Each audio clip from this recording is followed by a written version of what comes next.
Go into your working folder and open up ruins.psd, another one of my wonderful photographs taken actually about 25 years ago. But I did something back 25 years ago. These were film. I shot them with the wrong kind of film, and I wound up with 250 photographs of these excellent canyons, and they all had a yellow cast. I hate it when that happens. Now think about laying a photograph down on your desk and covering it with a piece of yellow acetate and looking at it and going, ooh, it's got a yellow cast, and you want to peel back that piece of yellow. Believe it or not, it's almost that easy if you know the color you want to remove.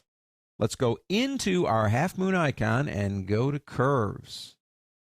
In curves, we are not changing tone, so we're not on RGB, are we? We need a color. You say, okay, what color gets rid of yellow? This is Color Correction 101. Color Correction 101 goes something like this. All colors have an opposite value. Red, green, and blue are cyan, magenta, and guess what? Yellow. Blue, yellow, green, magenta, red, cyan. So if we want to get rid of yellow, we need to add blue. So let's go down here. In the blue channel, that's the only thing we're changing.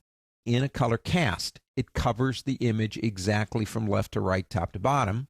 All we really have to do, 9 times out of 10, if not 99 out of 100, is put a point right here, right in the middle, and move it up or down depending on what you're trying to add or subtract. If we go down with it, we're adding more yellow. It's not the way we want to go. If we come up with it, we are adding blue, and at the same time, we are removing that color cast. Now, it goes without saying, if you're going to do this, and you're going to use your eyes, that you need a color-corrected monitor. That makes sense, doesn't it? If you don't have a color-corrected monitor and you print it, you might see something in the print that's different because they're not synced together. So let's say we got a good monitor, but we're not talking perfect sync here, and your printer is doing good color, but it's getting the wrong information because you don't have a good calibrated monitor. Is there a way for you to color correct an image without doing it with your eyes? And actually there is. And again, this is getting us deeper down the rabbit hole of color correction in a basic class, but let's do it. Click this button right here, and that will reset us. You have 3 eyedroppers over here. Each one of these eyedroppers serves a particular purpose. This is to find black. This is to find white. If you want to do it that way, you can, as opposed to moving the sliders and things over here. This one's for midtones.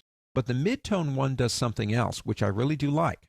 If you can click within an image in an area that used to be neutral toned before it got the color cast, like maybe a gray brick or something, and you click on it, what Photoshop is going to do through curves, it's going to equalize the RGB values of that particular area, saying it's gray, and then it's going to spin the wheel back into alignment and color correct the image. It works almost every time if you can honestly find an area that was a neutral color in the real image. Now, most of this stuff isn't. Most of the stuff around here does have a color to it, but there is an area up here that might be kind of hard for you to see, but it's up here in the shadows. And if I come over here and pick up my middle gray slider and come up here and click right about here, as you can see, it solved the problem with one click. Color correction, again, way beyond this class, but color correction is really not that hard. Curves is one of the fundamental tools that we use for things like color correction. And levels I find indispensable for doing things like fixing old photographs and bringing that contrast in. Levels and curves are very powerful tools. Been there since the beginning, and I don't think they're going anywhere anytime soon.